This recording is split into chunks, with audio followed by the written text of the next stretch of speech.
لیکن حضرت لوط علیہ السلام رکے نہیں، تھکے نہیں، ہارے نہیں، کیونکہ نبی ہوتے ہی ایسے ہیں، جتنا آزماؤ اتنا مضبوط ہوتے ہیں۔ وہ روز ایک نئی امید لے کر اٹھتے تھے، شاید آج کوئی سن لے، شاید آج کوئی مان لے، شاید آج کوئی ایک دل بدل جائے۔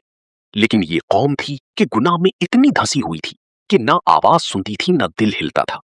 اور اس قوم کی بے حیائی کا یہ عالم تھا کہ وہ صرف اپنے گناہ پر ہی نہیں رکتی تھی بلکہ دوسروں کو بھی اپنے ساتھ گھسیٹنا چاہتی تھی۔ جو مسافر ان کی بستی سے گزرتا وہ اسے چھوڑتے نہ تھے، راستوں پر بیٹھ کر لوگوں کو ڈراتے، اور یہ بستی مسافروں کے لیے خوف کا مقام بن گئی تھی۔ کوئی ادھر سے گزرنا پسند نہ کرتا تھا۔ اور اللہ تعالیٰ نے قرآن مجید میں ارشاد فرمایا کہ اور تم اپنی مجلسوں میں بری کام کرتے ہو، سورۃ العنکبوت آیت 29۔ یعنی یہ گناہ چھپا چھپا نہیں کرتے تھے، علانیہ کرتے تھے، اپنی مجلسوں میں فخر سے کرتے تھے، اور جو روکی اسے دھمکاتے تھے۔ اب سنیے اس واقعے کا وہ حصہ جو آسمان اور زمین کے درمیان کا فیصلہ لے کر آیا، وہ لمحہ جب اللہ نے طے کر لیا کہ اب بس ہو گیا، وہ وقت جب رحمت نے جگہ عذاب کو دے دی، وہ دن جب فرشتے زمین پر اترے، اور اس بار وہ کسی نبی کی مدد کے لیے نہیں بلکہ ایک قوم کی سزا کے لیے آئے تھے۔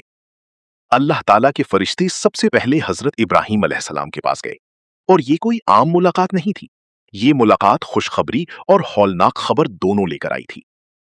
اللہ تعالیٰ نے قرآن مجید میں ارشاد فرمایا کہ اور بے شک ابراہیم کے پاس ہمارے فرشتے خوشخبری لے کر آئے، انہوں نے سلام کہا، ابراہیم نے بھی سلام کا جواب دیا، پھر دیر نہ لگی کہ ابراہیم ایک بھونا ہوا بچڑا لے آئے۔ سورۃ ہود آیت 69۔ فرشتے انسانی شکل میں تھے، خوبصورت نوجوانوں کی صورت میں۔ حضرت ابراہیم علیہ السلام نے انہیں مہمان سمجھا اور فوری مہمان نوازی کی، ایک موٹا تازہ بھونا ہوا بچڑا لائے اور ان کے آگے رکھ دیا۔ لیکن فرشتوں نے ہاتھ نہ بڑھایا، اور یہ دیکھ کر ابراہیم علیہ السلام کے دل میں خوف آ گیا۔ عرب کے دستور میں جو مہمان کھانا نہ کھائے وہ دشمن سمجھا جاتا تھا۔ فرشتوں نے فوری طور پر کہا کہ ڈریے نہیں، ہم اللہ کے فرشتے ہیں، اور پھر انہوں نے دو خبریں سنائی۔ خوشخبری یہ تھی کہ ابراہیم علیہ السلام کو ایک علم والا بیٹا ملے گا، اور دوسری خبر یہ تھی کہ ہم قوم لوط کو ہلاک کرنے آئے ہیں۔ حضرت ابراہیم علیہ السلام کا دل رحمت سے بھرا ہوا تھا۔ وہ اپنے بھتیجے لوط کے بارے میں سوچ رہے تھے، ان لوگوں کے بارے میں سوچ رہے تھے جو شاید ابھی بھی توبہ کر لے، شاید ابھی بھی بدل جائیں۔ اللہ تعالیٰ نے قرآن مجید میں ارشاد فرمایا کہ ابراہیم ہمارے فرشتوں سے قوم لوط کے بارے میں جھگڑنے لگے، سورۃ ہود آیت 74۔ یہ جھگڑا نہیں تھا بلکہ التجا تھی، درخواست تھی، رحمت کی بات تھی۔ ابراہیم علیہ السلام نے کہا کہ شاید کچھ لوگ ہوں جو ایمان لے آئیں۔ فرشتوں نے جواب دیا کہ اے ابراہیم، اس معاملے سے رک جائیں، آپ کے رب کا حکم آ چکا ہے، اور ان پر عذاب آنے والا ہے جو ٹلنے والا نہیں۔ اللہ تعالیٰ نے قرآن مجید میں ارشاد فرمایا کہ اے ابراہیم، اس خیال کو چھوڑ دو، بے شک تمہارے رب کا حکم آ چکا ہے، اور ان پر ایسا عذاب آنے والا ہے جو واپس نہیں ہو سکتا، سورۃ ہود آیت 76۔ ابراہیم علیہ السلام خاموش ہو گئے، کیونکہ جب اللہ کا فیصلہ ہو جائے تو آسمان اور زمین بھی اسے نہیں روک سکتے۔ اور پھر فرشتے روانہ ہوئے اپنے اصل مقصد کی طرف، سدوم کی طرف۔ فرشتے سدوم کے قریب پہنچے، انسانی شکل میں، نوجوانوں کی صورت میں، ایسے خوبصورت جیسے کبھی کسی نے نہ دیکھے ہوں، اور سب سے پہلے وہ حضرت لوط علیہ السلام کی گھر کی طرف گئے۔ روایات میں آتا ہے کہ سب سے پہلی لوط علیہ السلام کی بیٹی نے انہیں دیکھا جو پانی لینے آئی تھی، اور اس نے اپنی والد کو اطلاع دی۔ لوط علیہ السلام جب ان کے پاس آئے اور انہیں دیکھا تو ان کا دل بیٹھ گیا۔ اللہ تعالیٰ نے قرآن مجید میں ارشاد فرمایا کہ اور جب ہمارے فرشتے لوط کے پاس آئے تو لوط ان کی وجہ سے پریشان ہو گیا اور اس کا دل تنگ ہو گیا، اور کہنے لگا کہ آج کا دن بہت مشکل ہے، سورہ ہود آیت 77۔ لوط علیہ السلام مہمان نواز تھے، لیکن ان کا دل جانتا تھا کہ ان خوبصورت مہمانوں کو دیکھ کر قوم کیا کرے گی۔ وہ جانتے تھے کہ اس بستی میں خوبصورت مہمان آنا ایک نہیں کئی مصیبتیں لانا ہے، پھر بھی انہوں نے انہیں ساتھ لیا، کیونکہ مہمانوں کو چھوڑنا ان کے نبیانہ اخلاق میں نہیں تھا۔ وہ گھر لے گئے، خاموشی سے، چھپتے چھپاتے، لیکن خبر پھیل گئی۔ اور یہ خبر کس نے پھیلائی؟ اللہ تعالیٰ نے قرآن مجید میں ارشاد فرمایا کہ اور اس کی بیوی نے خبر دی، سورہ التحریم آیت 10۔ لوط علیہ السلام کی اپنی بیوی نے، جو ان کے گھر میں تھی، جو روزانہ نبی کو دیکھتی تھی، جو نبی کے ساتھ رہتی تھی، اس نے باہر جا کر خبر دی کہ لوط کے گھر آج خوبصورت مہمان آئے ہیں، اور بس یہ ایک خبر کافی تھی۔ قوم دوڑتی آئی۔ اللہ تعالیٰ نے قرآن مجید میں ارشاد فرمایا کہ اور اس کی قوم اس کے پاس دوڑتی ہوئی آئی اور وہ پہلے سے ہی برے کام کرتی تھی۔ سورہ ہود آیت 78۔ لوگ بھاگتے آئے، شور مچاتے آئے، غل غپاڑا کرتے آئے اور گھر کو گھیر لیا، دروازہ پیٹنے لگے، چیخ پکار مچی، گالیاں دیں، دھمکیاں دیں اور مطالبہ کیا کہ مہمانوں کو ہمارے حوالے کرو۔ حضرت لوط علیہ السلام باہر نکلے، اکیلے، ایک نبی، ایک انسان، اس ہجوم کے سامنے جس میں کوئی ایمان نہیں تھا، کوئی شرم نہیں تھی، کوئی حیا نہیں تھی۔ انہوں نے گڑ گڑایا، منت کی، سمجھایا۔ اللہ تعالیٰ نے قرآن مجید میں ارشاد فرمایا کہ لوط نے کہا، یہ میری قوم کی بیٹیاں ہیں، یہ تمہارے لیے زیادہ پاکیزہ ہیں، تو اللہ سے ڈرو اور میرے مہمانوں کے بارے میں مجھے رسوا مت کرو۔ کیا تم میں کوئی بھلا آدمی نہیں؟ سورت ہود آیت 78۔ یہ انہوں نے نکاح کی دعوت دی، جائز راستے کی طرف بلایا، حلال تعلق کا اشارہ کیا، لیکن قوم نے کیا جواب دیا؟ اللہ تعالیٰ نے قرآن مجید میں ارشاد فرمایا کہ انہوں نے کہا، تمہیں معلوم ہے کہ ہمیں تمہاری بیٹیوں کی کوئی ضرورت نہیں، اور تمہیں معلوم ہے کہ ہم کیا چاہتے ہیں۔ سورت ہود آیت 79۔ کتنی ڈھٹائی ہے ان الفاظ میں، کتنی بے شرمی ہے، کتنا اندھا پن ہے۔ ایک نبی سامنے کھڑا ہے، منت کر رہا ہے، سمجھا رہا ہے، اور یہ لوگ بے باکی سے کہہ رہے ہیں کہ ہم جانتے ہیں ہم کیا چاہتے ہیں۔ اور اس لمحے میں حضرت لوط علیہ السلام کی بے بسی دیکھیے، وہ جن کے پاس اللہ کا پیغام تھا، وہ جو اللہ کے نبی تھے، لیکن اس وقت وہ صرف ایک انسان تھے جو اپنے مہمانوں کی حفاظت کرنا چاہتے تھے اور ایک بھیڑ کے سامنے بے بس تھے، اور ان کے منہ سے وہ الفاظ نکلے جو دل کو چیر دیتے ہیں۔ اللہ تعالیٰ نے قرآن مجید میں ارشاد فرمایا کہ لوط نے کہا، کاش مجھ میں تمہارے مقابلے کی طاقت ہوتی یا میں کسی مضبوط سہارے سے لگ جاتا۔ سورت ہود آیت 80۔ یہ پکار ہے ایک نبی کی، یہ آہ ہے ایک انسان کی، کاش مجھ میں طاقت ہوتی، کاش کوئی میرا سہارا ہوتا۔ اور اس پر نبی کریم صلی اللہ علیہ وسلم نے فرمایا کہ اللہ لوط پر رحم فرمائے، وہ ایک مضبوط سہارے سے ٹیک لگانا چاہتے تھے اور وہ سہارا اللہ خود ہے۔ صحیح البخاری۔ سبحان اللہ، کتنی پیاری بات ہے۔ لوط علیہ السلام طاقت مانگ رہے تھے اور اللہ کہہ رہا ہے کہ میں ہوں تمہارا سہارا، میں ہوں تمہاری طاقت، اور بس یہیں سے قصے کا رخ بدلا۔ اور پھر وہ لمحہ آیا، وہ لمحہ جس کا انتظار تھا، جب اللہ کے فرشتوں نے اپنا اصل روپ ظاہر کرنے کا وقت آیا۔ اللہ تعالیٰ نے قرآن مجید میں ارشاد فرمایا کہ فرشتوں نے کہا، اے لوط، ہم تمہارے رب کے فرشتے ہیں، یہ لوگ تم تک ہرگز نہیں پہنچ سکتے۔ سورہ ہود آیت 81۔ اور فرشتوں نے اس ہجوم کے ساتھ کیا کیا؟ اللہ تعالیٰ نے قرآن مجید میں ارشاد فرمایا کہ انہوں نے لوط کے دروازے تک پہنچنے کی کوشش کی، لیکن ہم نے ان کی آنکھیں بند کر دی، تو چکھو میری عذاب اور میری ڈراوت کا مزہ۔ سورہ قمر آیت 37۔ ایک لمحے میں پورا ہجوم اندھا ہو گیا، ٹکراتی رہی، گرتی رہی، کراہتی رہی، لیکن اندر نہ پہنچ سکے، اور یہ ان کے اصل عذاب کی شروعات تھی۔ جن آنکھوں سے انہوں نے گناہ دیکھا، انہی آنکھوں کی روشنی چھین گئی۔ اور پھر فرشتوں نے حضرت لوط علیہ السلام کو وہ ہدایات دی جو اللہ کی طرف سے آئی تھی۔ اللہ تعالیٰ نے قرآن مجید میں ارشاد فرمایا کہ فرشتوں نے کہا کہ تم رات کے ایک حصے میں اپنے گھر والوں کو لے کر نکل جاؤ اور تم میں سے کوئی پیچھے مڑ کر نہ دیکھی، سوائے تمہاری بیوی کے، جو بات انہیں پہنچنے والی ہے وہ اسے بھی پہنچے گی۔ ان کا وقت صبح ہے، کیا صبح قریب نہیں؟ سورت ہود آیت 81۔ یہ حکم سنتے ہی لوط علیہ السلام نے تیاری شروع کی۔ رات کے اندھیرے میں خاموشی کے ساتھ انہوں نے اپنی بیٹیوں کو اٹھایا، جو ایمان لانے والے تھے انہیں ساتھ لیا، اور اس بستی کو چھوڑنے لگے جہاں انہوں نے برسوں حق کی آواز بلند کی تھی۔ اور ان کی بیوی، وہ بھی ساتھ نکلی، لیکن اس نے جو کیا وہ اس کی تقدیر بن گئی۔ لوط علیہ السلام کی بیوی کے بارے میں اللہ تعالیٰ نے قرآن مجید میں فرمایا کہ ہم نے لوط کو اور اس کے گھر والوں کو بچا لیا، سوائے اس کی بیوی کے، اسے ہم نے ان لوگوں میں رہنے دیا جو پیچھے رہ گئے۔ سورۃ الاعراف آیت 83۔ وہ قوم کی ہمدرد تھی، وہ اس بستی سے محبت کرتی تھی، وہ ان لوگوں کی دوست تھی، اور جب عذاب آیا تو اللہ نے اسے بھی اسی عذاب میں شامل کیا جس کی وہ اہل تھی، اور اللہ تعالیٰ نے اسے اور فرعون کی بیوی کو قرآن میں مثال بنایا۔ دونوں میں سے ایک نبی کے گھر میں ہو کر بھی ایمان نہ لائی، اور دوسری فرعون کے گھر میں ہو کر بھی ایمان کی حقدار ہوئی۔ اللہ تعالیٰ نے قرآن مجید میں ارشاد فرمایا کہ اللہ نے کافروں کے لیے نوح کی بیوی اور لوط کی بیوی کی مثال بیان کی. یہ دونوں ہماری دو نیک بندوں کی نکاح میں تھیں. پھر انہوں نے ان سے خیانت کی تو وہ اللہ کی عذاب سے انہیں بچانے کا کچھ کام نہ آئے اور کہا گیا کہ داخل ہو جاؤ آگ میں داخل ہونے والوں کے ساتھ. سورۃ التحریم آیت 10. نکاح قیامت کے دن بچانے کی ضمانت نہیں، رشتہ داری نجات کی دلیل نہیں، صرف ایمان اور عمل کام آئے گا. اور پھر وہ رات اپنے آخری لمحات میں پہنچی. لوط علیہ السلام اپنے ساتھیوں کے ساتھ بستی سے باہر نکل آئے. اندھیرا تھا، خاموشی تھی، اور سدوم کی ہر عمارت، ہر گھر، ہر گلی اپنے آخری لمحات گزار رہی تھی. اور پھر صبح صادق کا وقت آیا. اللہ کا حکم ہوا اور عذاب نازل ہوا. اللہ تعالیٰ نے قرآن مجید میں ارشاد فرمایا کہ پھر جب ہمارا حکم آیا تو ہم نے اس بستی کو اوپر تلے کر دیا اور اس پر پکی ہوئی مٹی کے پتھر تابڑ توڑ برسائے. سورہ ہود آیت 82. ذرا تصور کریں اس منظر کو. صبح کی خاموشی میں اچانک زمین ہلی اور پھر وہ ہوا جو آج تک تاریخ نے نہیں بھولا. پوری بستی الٹ گئی. جو اوپر تھا وہ نیچے، جو نیچے تھا وہ اوپر، اور اوپر سے آسمان نے آگ کے پتھر برسائے اور ہر پتھر پر ایک نام تھا.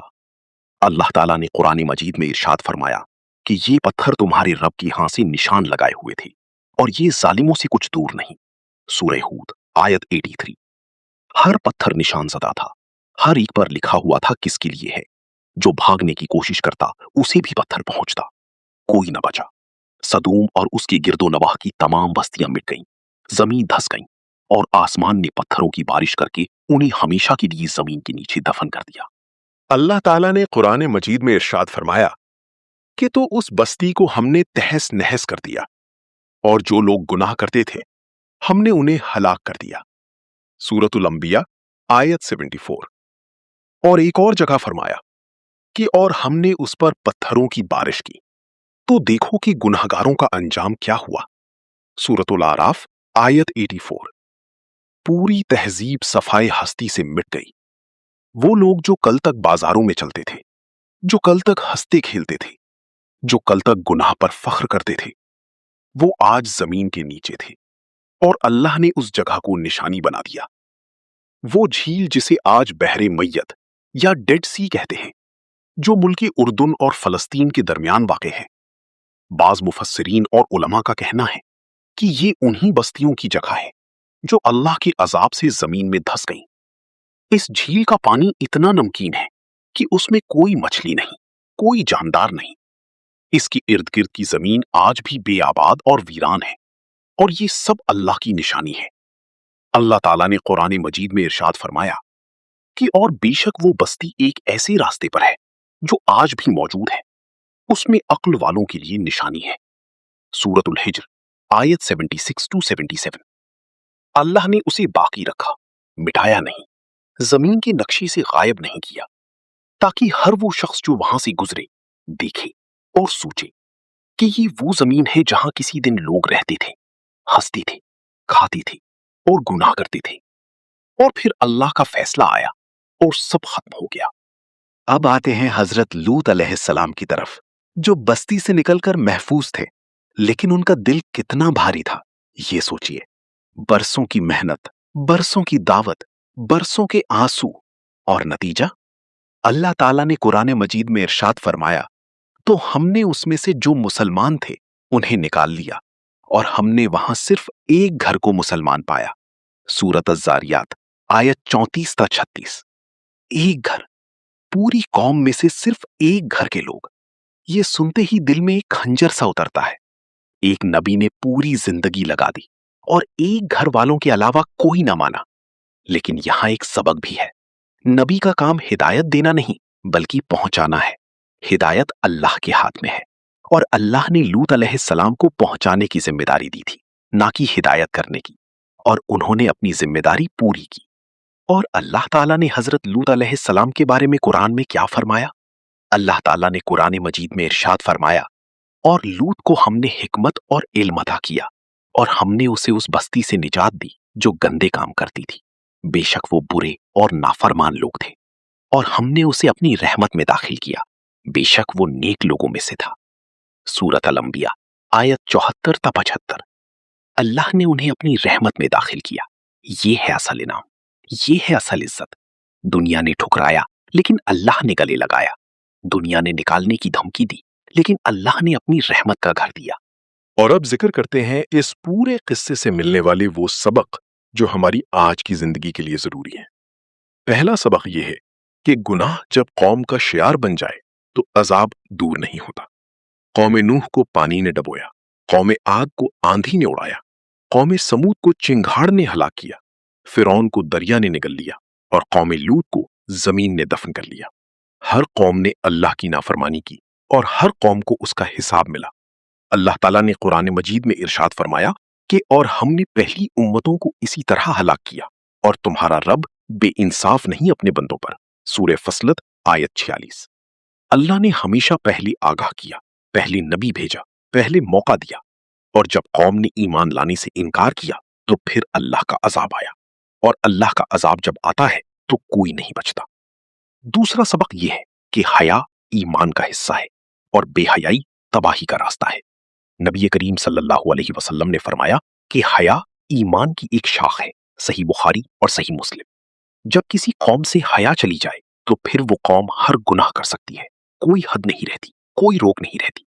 قوم لوط نے یہی کیا، انہوں نے حیا کو چھوڑا اور گناہ کے راستے پر چل پڑے۔ اور آج ہم دیکھتے ہیں کہ دنیا کی کئی ممالک میں وہی گناہ جو قوم لوط کا شعار تھا اسے قانونی حق کہا جا رہا ہے، جھنڈے اٹھائی جا رہی ہیں، پریڈ نکالی جا رہی ہے، اور جو اسے غلط کہے اسے نفرت انگیز قرار دیا جا رہا ہے۔ لیکن اللہ کا قانون نہیں بدلتا۔ اللہ تعالیٰ نے قرآن مجید میں ارشاد فرمایا کہ اور تم اللہ کے قانون میں کوئی تبدیلی نہ پاؤ گی اور تم اللہ کے قانون میں کوئی رد و بدل نہ پاؤ گی۔ سورہ فاطر آیت 43۔ یہ اللہ کا فرمان ہے۔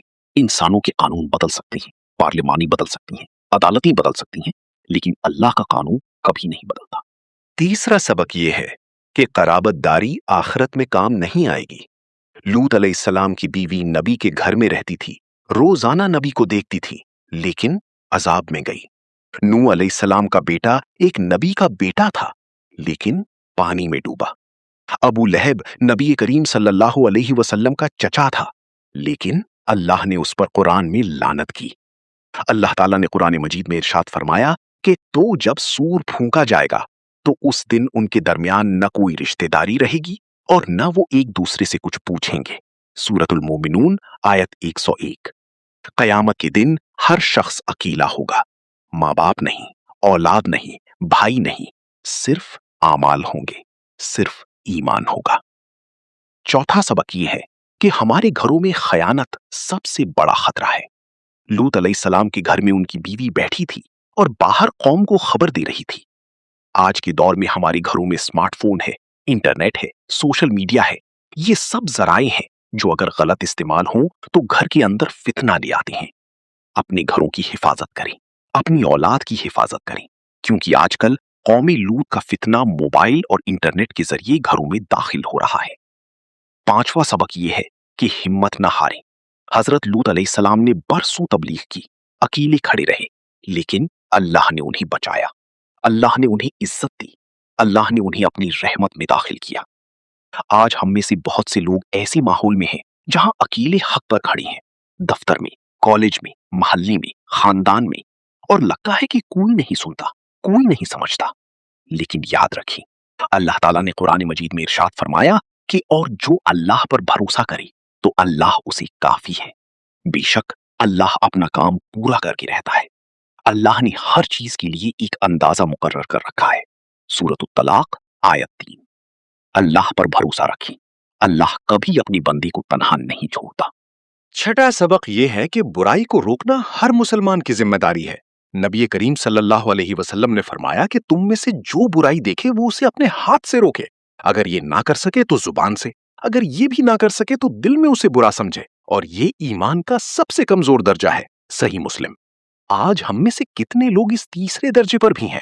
جب گھر میں فحش مواد آتا ہے تو کیا دل میں برا لگتا ہے؟ جب بے حیائی سامنے ہوتی ہے تو کیا کچھ ہوتا ہے اندر؟ حضرت لوط علیہ السلام کا قصہ ہمیں یاد دلاتا ہے کہ جب کوئی نہیں روکتا تو اللہ خود روکتا ہے، اور اللہ کا روکنا عذاب کی صورت میں آتا ہے۔ ساتواں سبق یہ ہے کہ نعمت ملنے پر شکر کریں۔ سدوم کے لوگوں کے پاس سب کچھ تھا، خوشحالی تھی، زمین تھی، پانی تھا، لیکن انہوں نے شکر نہ کیا، نعمت کو نافرمانی میں استعمال کیا۔ اللہ تعالیٰ نے قرآن مجید میں ارشاد فرمایا کہ اور یاد کرو جب تمہارے رب نے کہا کہ اگر شکر کرو گے تو میں اور زیادہ دوں گا اور اگر ناشکری کرو گے تو میرا عذاب بہت سخت ہے۔ سورۃ ابراہیم آیت 7۔ شکر نعمت کو باقی رکھتا ہے اور ناشکری نعمت کو عذاب میں بدل دیتی ہے۔ آج ہم جو نعمتیں بھوگ رہے ہیں کیا ہم شکر ادا کر رہے ہیں؟ 8واں سبق یہ ہے کہ اللہ کی زمین پر اللہ کا قانون چلتا ہے۔ انسان اپنی خواہشات کو قانون کا لباس پہنا سکتا ہے لیکن اللہ کے حکم کو نہیں بدل سکتا۔ قوم لوط نے بھی یہی سوچا ہوگا کہ ہم یہ کریں گے اور کچھ نہیں ہوگا۔ وہ بھی بے خوف تھے، وہ بھی اپنی طاقت پر مغرور تھے، اور پھر ایک رات میں سب ختم ہو گیا۔ اللہ تعالیٰ نے قرآن مجید میں ارشاد فرمایا کہ اور آپ کے رب کی پکڑ بہت سخت ہے جب وہ کسی ظالم بستی کو پکڑے۔ سورہ ہود آیت 102۔ اللہ کی پکڑ جب آتی ہے تو کوئی طاقت، کوئی فوج، کوئی ہتھیار نہیں بچا سکتا۔ محترم سامعین، آج کے اس دور میں جب ہم دیکھتے ہیں کہ وہی گناہ جس پر قوم لوط کو عذاب آیا آج اسے انسانی حق کہا جا رہا ہے، جب ہم دیکھتے ہیں کہ بے حیائی کو آزادی کا نام دیا جا رہا ہے، جب ہم دیکھتے ہیں کہ اللہ کی حدود کو توڑنے پر انعام ملتا ہے اور اللہ کی حدود کی بات کرنے پر سزا ملتی ہے، تو ہمیں حضرت لوط علیہ السلام کو یاد کرنا چاہیے، جو اکیلے کھڑے رہے، جنہوں نے کہا کہ میں غلط نہیں کہوں گا چاہے پوری دنیا میرے خلاف ہو، اور اللہ نے انہیں عزت دی۔ آج ہمیں بھی وہی کردار ادا کرنا ہے، اپنے گھروں میں حیا کی حفاظت کرنی ہے، اپنی اولاد کو اس فتنے سے بچانا ہے اور حق کی آواز بلند رکھنی ہے۔ اللہ تعالیٰ نے قرآن مجید میں ارشاد فرمایا کہ اور جو شخص اللہ سے ڈرتا ہے اللہ اس کے لیے نکلنے کا راستہ بنا دیتا ہے اور اسے ایسی جگہ سے رزق دیتا ہے جہاں سے اسے گمان بھی نہ ہو۔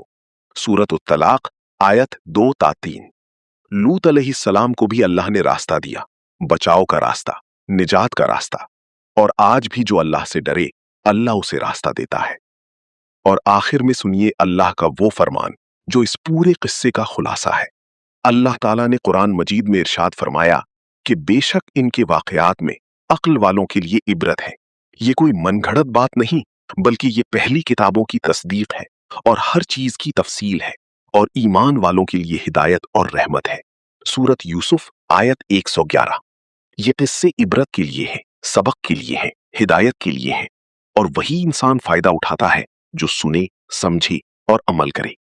اللہ تعالیٰ ہمیں صدوم والوں کا انجام یاد کرنے کی توفیق دے، ہمارے گھروں کو بے حیائی سے محفوظ رکھے، ہماری اولاد کو دین پر قائم رکھے، ہمیں لوط علیہ السلام کی طرح حق پر ڈٹے رہنے کی ہمت دے، اور آخرت میں ہمیں اپنے نیک بندوں میں شامل فرمائے۔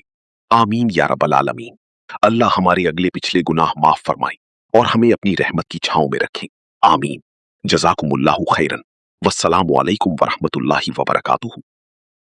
محترم سامعین، جزاکم اللہ خیرن۔ اگر یہ قصہ آپ کے دل کو چھو گیا ہو تو اس ویڈیو کو ابھی لائک کریں، اپنے گھر والوں کے ساتھ شیئر کریں تاکہ یہ ایمان افروز کہانی زیادہ سے زیادہ لوگوں تک پہنچ سکے۔